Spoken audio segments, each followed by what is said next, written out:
بسم اللہ الرحمن الرحیم۔ ابو غسان نے کہا، مجھے ابو حازم نے حضرت سہل بن سعد رضی اللہ تعالی عنہ سے حدیث سنائی۔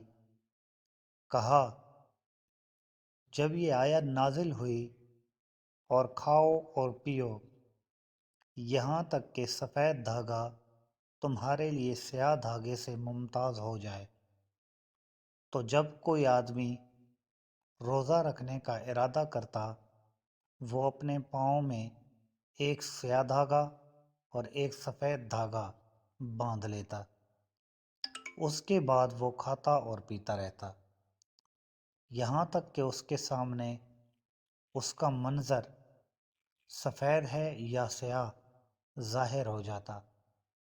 اس پر اللہ تعالیٰ نے من الفجر، فجر کا کے الفاظ نازل فرمائے، تو لوگوں نے جان لیا کہ اس سے مراد رات اور دن کو الگ کرنے والے دھاگے ہیں۔ صحیح مسلم حدیث نمبر 2535۔